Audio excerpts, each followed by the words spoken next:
Breaking news from around your world on this Thursday, April 25th, 2019. I'm Larry Rice. Former Vice President Joe Biden launched his 2020 presidential campaign Thursday, joining a growing Democratic field seeking to unseat President Donald Trump. Biden, who is 76, made the announcement with a video Thursday morning. It's the third bid for president for the longtime Delaware senator who served as vice president under President Barack Obama. He ran in 1988 and 2008.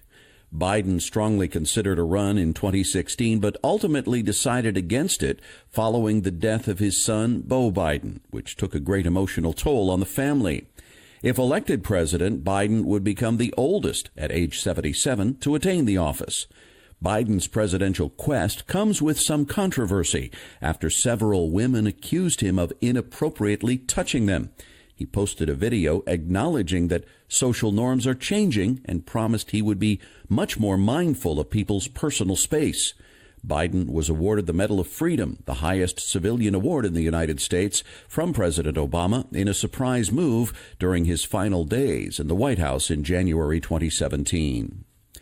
Russian President Vladimir Putin said North Korean leader Kim Jong-un confirmed during their first summit Thursday that he is willing to give up his nuclear weapons, but only if he gets an ironclad security guarantee first. Putin stressed that Moscow and Washington both want North Korea to abandon its nuclear weapons. Putin also said the security guarantee should be underwritten by multiple countries, hinting at an arrangement like the six-nation talks Russia participated in until their collapse in 2009. Putin added that Kim encouraged him to explain the nuances of Pyongyang's position to President Trump. He said he's willing to share details of the summit with the American president. The first session between Putin and Kim, comprising one-on-one talks with just a few aides present, lasted twice as long as the 50 minutes allocated in the schedule. The talks did not appear to have yielded any major breakthrough. Along with a statement of political support, Kim was believed to be looking for some kind of economic support for Pyongyang. Russia would like to gain broader access to North Korea's mineral resources, including rare metals. Pyongyang, for its part, covets Russia's electricity supplies and investment to modernize its dilapidated Soviet-built industrial plants, railways, and other infrastructure. For Putin, the summit was also seen as an opportunity for Russia to emerge as an essential player in the North Korean nuclear standoff. Secretary of State Mike Pompeo said on Wednesday that U.S. talks with North Korea would be bumpy, but expressed hope there would be several more chances to discuss how to move forward to the country's denuclearization. In an interview with CBS News, Pompeo said North Korea's possession of nuclear weapons put it at risk rather than making it safe. Pompeo said the outcome hinged ultimately on whether North Korean leader Kim Jong-un made the strategic decision to give up his country's nuclear weapons.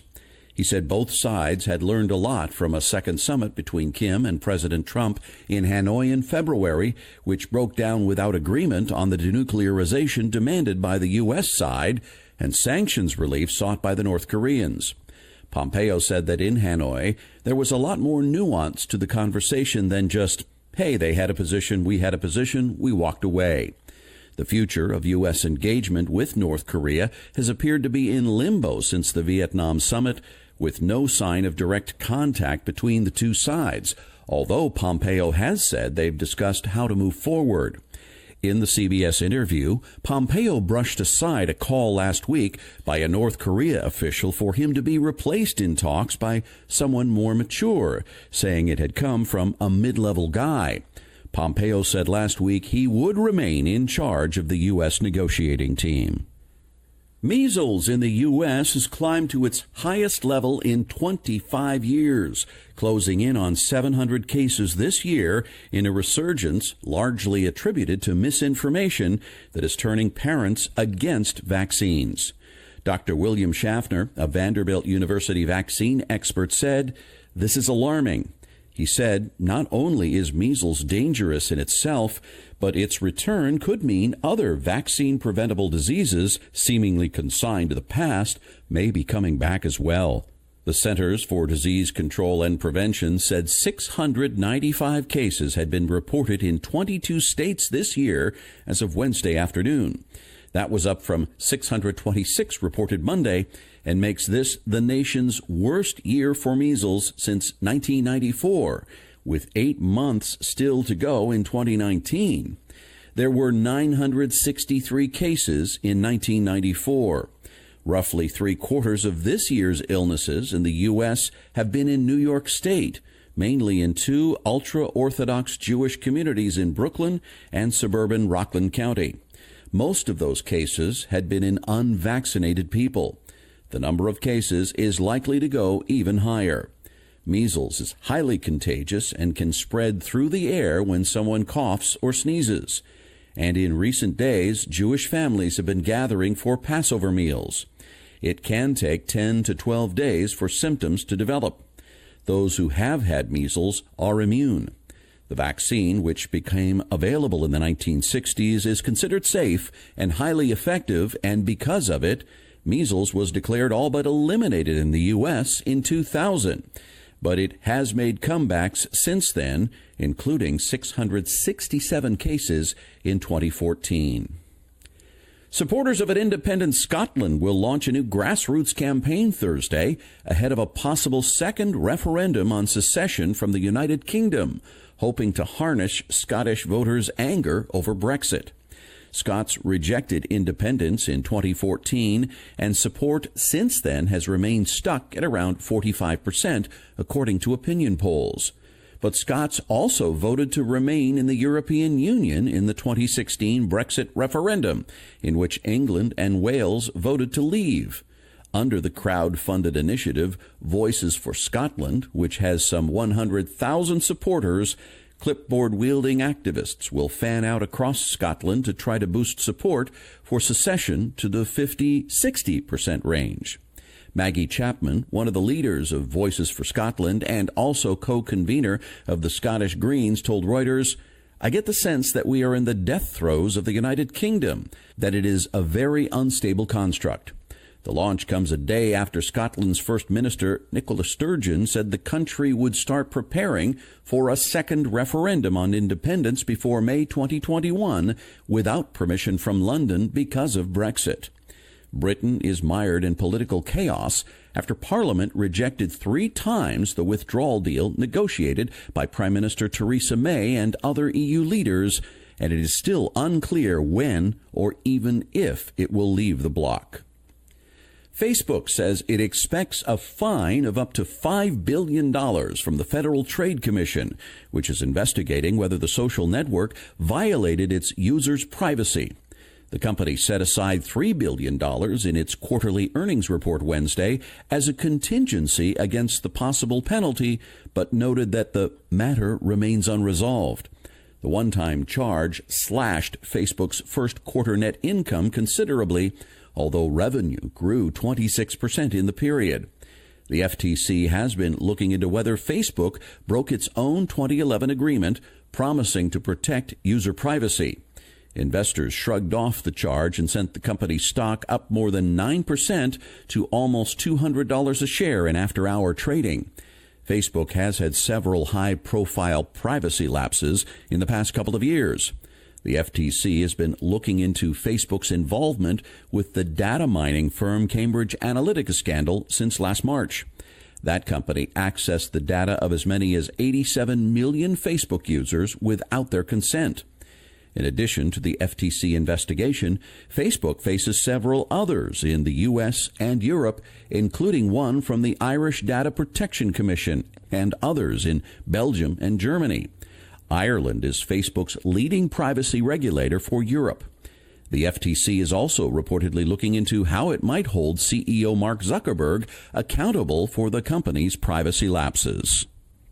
21% of U.S. ice cream facilities evaluated by the Food and Drug Administration tested positive for harmful pathogens such as listeria, according to a report released Wednesday.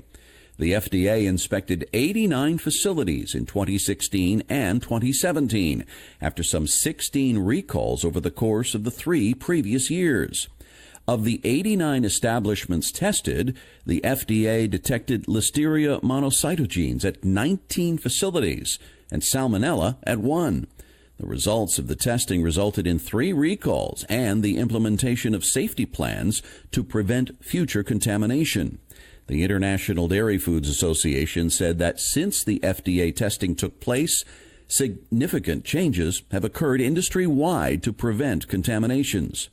Of the 16 recalls that took place between 2013 and 2015, the largest was with 4 Blue Bell ice cream factories in Texas contaminated with listeria that hospitalized 10 people between January 2010 and January 2015, and 3 people died as a result.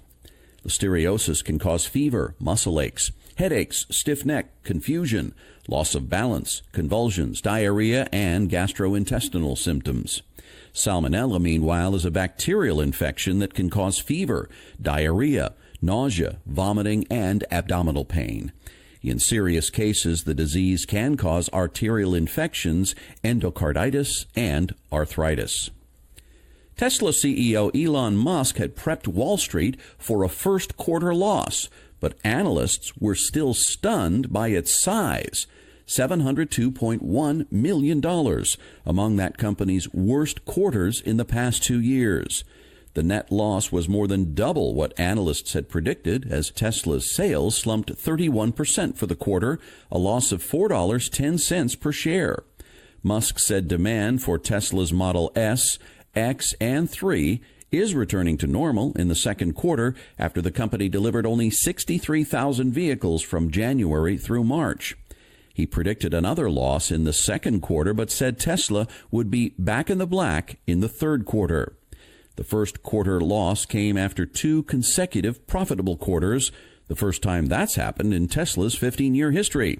The company said that due to unforeseen challenges, it was only able to deliver half of the vehicles ordered in the quarter by March 31st, as it ramped up deliveries in Europe and China. Tesla said that pushed a large number of deliveries and revenue into the current quarter. Despite the less than stellar numbers, Tesla stock was little changed in extended trading Wednesday following the earnings report. The much-anticipated sale of tickets for this summer's Woodstock 50 anniversary concerts has been put on hold for now. Tickets for the 3-day festival on August 16th through the 18th were supposed to be available on Monday. The festival released a statement Thursday saying, Woodstock 50 has delayed its on sale while we refine logistical plans. The statement adds, ticket on sale information will be available through Woodstock.com in the coming days. Jay-Z, Dead & Company, and The Killers were announced as headliners of Woodstock 50, commemorating the groundbreaking Woodstock Festival. The festival is set to take place in Watkins Glen, New York, about 115 miles northwest of the original site.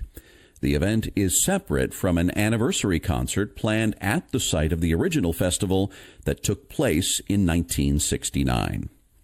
And that's your update for this Thursday, April 25th, 2019.